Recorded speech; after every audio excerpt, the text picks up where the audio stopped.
What happens if the static port is clogged, but not my pitot tube? We'll find out in this video. Your airspeed alive, your indicators are showing green. I'm going to maintain 8,000. 65 rotate. She's flying. AVA Nation, before we start, are we on 11? 11 of 11. Let me know in the comments below. You're nearly halfway there. It is absolutely outstanding. Hey, today we're diving into pitot static system failures. We're going to answer questions like, what happens if the pitot tube becomes clogged? What about the pitot tube, ram air hole, and the drain hole, but not the static port? What about just the drain hole and the static? All these different combinations, we're going to go over that here today. And then what do you do if you encounter them? And some of you are saying, Jason, I fly a G1000. These don't apply to me. Well, they still apply to you. Let me show you how, and we're going to do it through an amazing way to add some fun simulation and gamification. You know, M0A, by the way, isn't just an amazing YouTube or Facebook channel. I know you watch all our videos here. You know, we have literally the best online ground school, and it's there to serve you all as well, literally from zero to hero all the way through. And inside the ground school, you see cool things like this. So we're looking now at our pitot static system simulator. Let's just do it. Let's make it, and again, this is available, ground school members, underneath the resources. All right, so this is your pitot tube, okay? The line is, just a heads up, for those of you trying to get a reference point, this is not that short. Okay? Things that you don't think you have to say, but you have to say. So pitot tube is typically a good distance, usually 15, 18 feet out onto the wing. Could be even further than that. What is this here? What gauge is this? VSI. Okay, thank you. What does VSI stand for? Okay, vertical speed indicator. I feel like in aviation we always resort to whatever the abbreviation is. Vertical speed indicator. Okay, the reason why I say that is I asked an FAA guy what an acronym was, and he looked at me and was like, I don't even know what that stands for. I only know the acronym. So he took for a minute, he had to think through like what it stood for. So we just get so comfortable with our abbreviations. Altimeter tells me what? Altitude. Okay, so here is our pitot system, okay? Our ram pressure coming into it.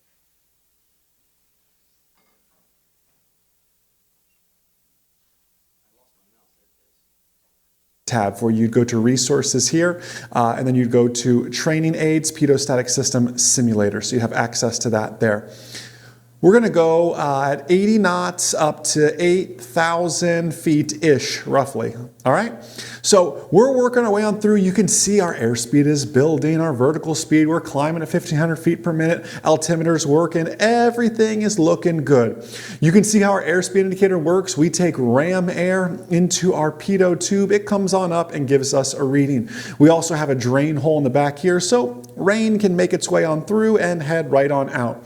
We also have our static port here, which works to sense the differences in pressure through our Android wafers and our diaphragm and our vertical speed indicator to give us our appropriate readings.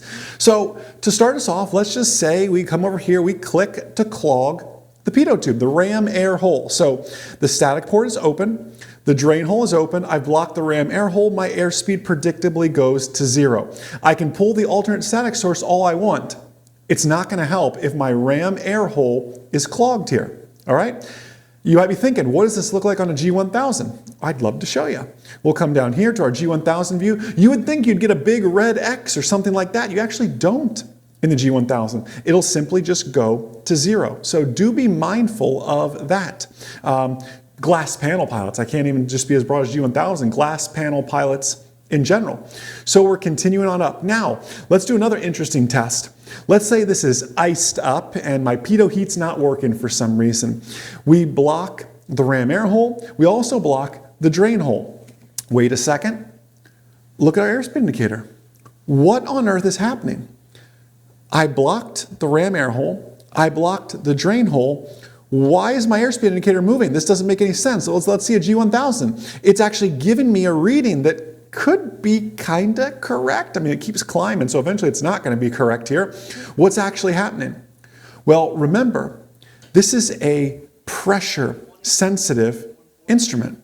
We have locked pressure in by clogging the ram air hole and clogging the drain hole. We have locked pressure in to our air, in our pitot side of our pitot-static system. Our airspeed indicator is acting like an altimeter at this point. In fact, again, you can see G1000 pilots, we're ready to candy cane over here. I'm sorry, glass panel pilots, we're ready to candy cane over here. We won't get any red X's until we get some just erroneous, unreasonable readings with this.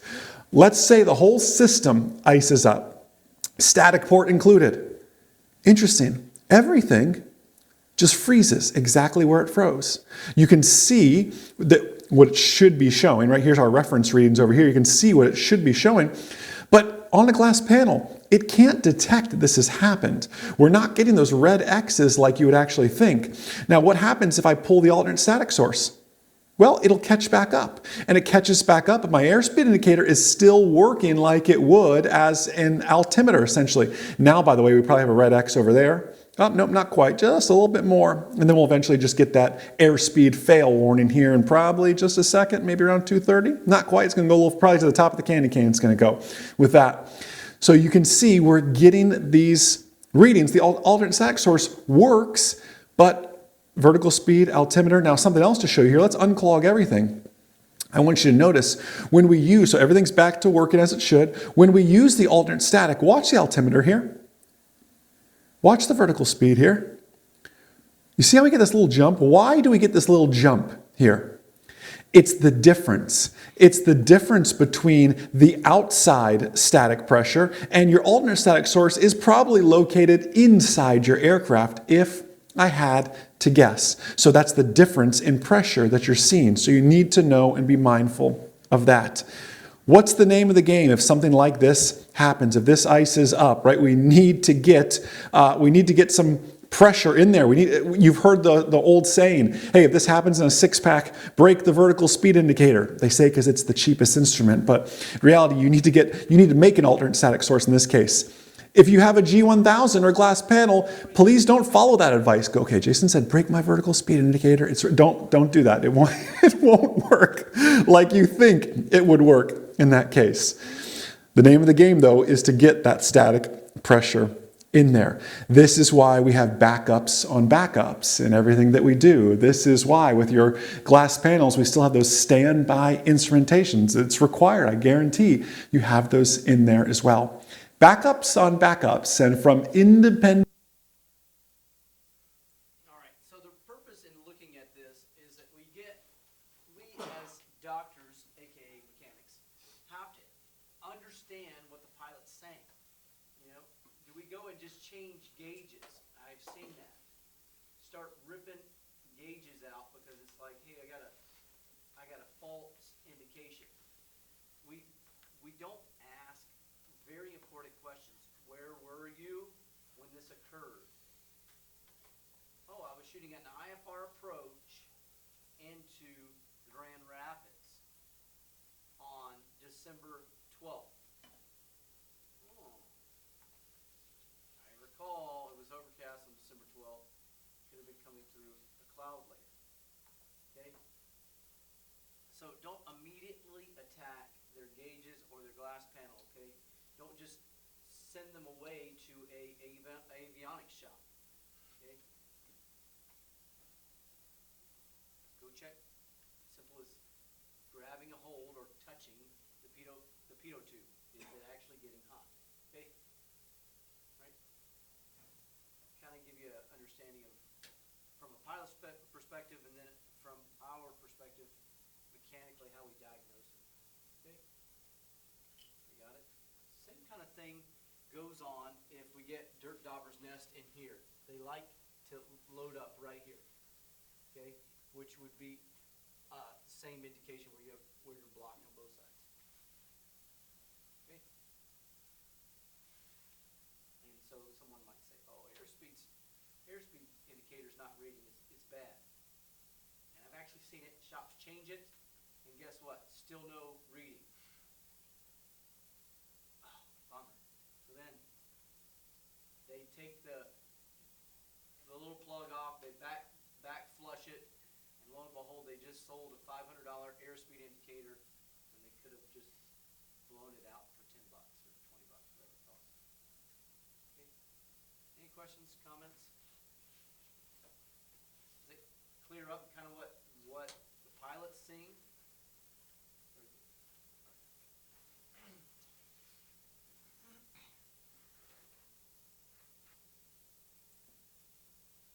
Alrighty. I have a question. Yep. The secondary static,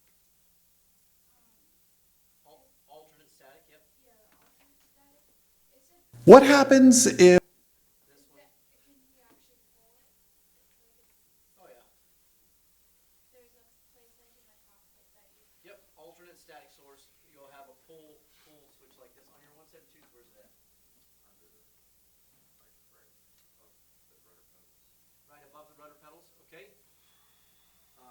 414 is, I think it's on the co-pilot side, but yeah, even the Beechjet has a backup system. Okay, and this one is typically underneath the dash. So that's why you're gonna have slightly different pressure versus outside pressure that's moving over the static port versus inside pressure, which you don't have moving in the air. It's not much, it's just a little bit, but the fact that you actually have a good reading now from all, yep. Anybody else? So then, like, so if you have the ice and everything, that won't help with, it'll help with some of it. It was showing like it'll help with the readings go back to. It does, yeah, it actually goes back. Now, it doesn't help with our airspeed here because we're still frozen. Yeah. But it gives you enough information that you can keep. The altitude, yep, and VSI. So if I'm going up, my airspeed's not increasing. That should be one of those logical pilots going. If we're climbing, our airspeed's not going to keep going this way. Unless you're climbing SR-71. Thank you. Thank you. All right. So if we're up here at 1,000 feet a minute or whatever, our airspeed's not going to keep rolling. So at that point, we got to think, something's not right. Okay, and that's where the pilot should be leveling off, trying to get a clear indication. So then the opposite end is as they descend, then the airspeed's going down, which is once again opposite of what would happen. Okay. Hopefully at that point they're picking it up. But let's say your de-ice system or anti-ice system isn't working. What do they do there? Can they land?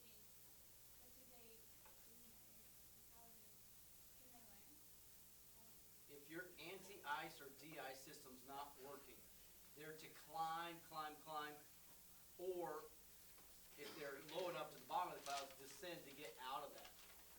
Okay? There's a couple good videos. Like there's a guy that's in Atlanta, flying through Atlanta Center, like in the middle of the busiest airport in the world, and he picks up ice in a 180, Cherokee 180, and it's not. Number one, it was unpredicted. It was this time of year, about 34, 30, 33, 34 degrees outside. Ground temp, and he's flying, 3,000 or 4,000 feet, picks it up heavy. And so it scares him pretty good because it's clear ice. So he actually descends to ensure that it starts melting. But he had it pretty heavy on the wings. So yeah, if it's not working, the goal is to get out, get to a different altitude that doesn't have known icing. You could ask, hey, Atlanta Center or wherever, Great Lakes Approach, I'm picking up ice. Can you help me find an altitude where there's no known icing? Okay. Problem with that is if you already have ice accumulation and you get on top, if the air's still cold enough, it's not going to melt it. Okay? We're heavy into flight side now. So your job is to make sure it works. unlike the full 14, placard it if it's in them. Okay? Because they can still fly that plane. It just can't fly into known icing. Does that make sense? Okay. All right, let's. Means the all All right, I wanted to hit this here. All right, so what are the environmental weather hazards of rain? Is it a problem? Is rain a problem to flight? So what? Flame out. Okay. Well, turbines in general, too much water will flame out. Yep. Any others? Has a tendency to create downdrafts. Yeah. Okay. Downdraft for flight. Anything else? Yes. It can be hard to see out the windshield. Could be really hard to see out the windshield, especially if a windshield wiper decides it's going to fail. Or you don't have them. For 14, you know, we call it the budget plane, right? Where they had to add things over the 30 years of owning it. Hey, let's add air conditioning in Texas. Let's add boots later on. Okay. Rain, what else could be an environmental hazard with rain? Anything to do with like the abrasion on the actual surface of the aircraft? I mean, is that? Could be, especially if you're getting hail or even harder than that, yeah. But what about if we take off, let's say tomorrow, tomorrow's Wednesday? Okay, we take off tomorrow or Thursday, it's supposed to rain. It's raining on the surface and then we're climbing. Freezing layer? Now we're gonna hit a freezing layer. Thursday for pilots should be super careful, okay? Especially 172s, 182s where you're getting early morning rain. They take off, they're climbing through, and now the plane is soaked with rain. You climb through a freezing layer at, let's say, 3,000 feet. To punch through or try to get through on time. See the dangers now? It wasn't known icing when they took off. But then they hit a temperature change as they're climbing through. Now the plane's covered in ice. See the difference there? Wouldn't that be considered known icing? Like, do pilots like think that through? Sometimes we pick up the ice and then we're like, we can get through this opening. You know, window watchers. We try to watch for the window. We climb through the little opening in the clouds. Meanwhile, even though the opening's there, guess what the temperature is? Below freezing. We get through the little opening, hell, we made it. But now we're frozen. It happens all the time. There's another good Alaska video where the gentleman is in, it's either a 172 or a 150, and he's in a valley. And he descended through known moisture. But he's trying to see these pretty little clouds. So he flies up this little valley, and he freezes up. And he ends up planting it on the side of one of those mountains. He lived. He had to walk out. But as he's descending, man, he got down in that valley, and it was super cold. So the whole plane froze up. Okay? So it's not just to disregard rain or rain removal systems. There's some really good products like IceX, but also windshield, RainX, or other variations of it to prevent rain on a windshield over an aircraft. Phenomenal. Okay? IceX will actually bleed off rain really quickly on the neoprene. So, really good stuff out there that will prevent rain accumulation or rain from sitting on the aircraft wings. We used to polish aircraft all the time, and it really, I firmly believed it prevented ice accumulation. Okay. Hazards of ice, hopefully we already understand that. Okay, two types of ice. Rime and clear, okay? Which one's the most dangerous? Why is clear more dangerous than rime? It's very hard to detect, and It's really heavy. it's heavy because of what happened. Yeah, it's sheeted over the top of the wings. Yep.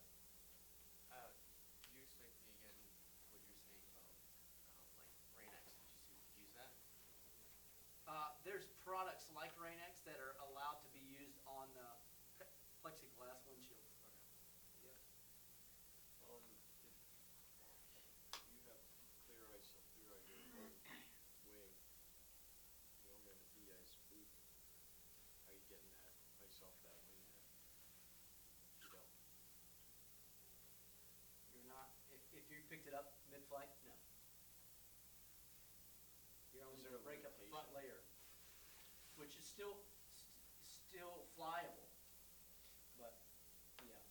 So it's better to break up the front. Where do I typically pick up the ice first? The front. Yeah, front, because we're increasing velocity. Reduces the pressure, lowers the temp, just on the leading edge, so you pick up ice there. And if it's clear ice, like rain slash clear ice, it's gonna have time to spread out before it freezes. So you need to get a ice first. So it's kind of a disadvantage, or do they all have it that way? No, that's a disadvantage, because a heated leading edge has the time to heat the air just a little bit.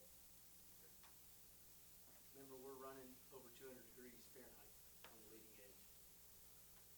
So that little bit of increase, that's a lot of increase, but that little bit of increase momentary at 400 miles an hour is still enough to heat the leading edge.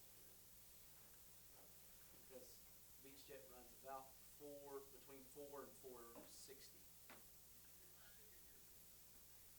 Moving pretty good. All right. Removal, prevention, any questions on removal or prevention?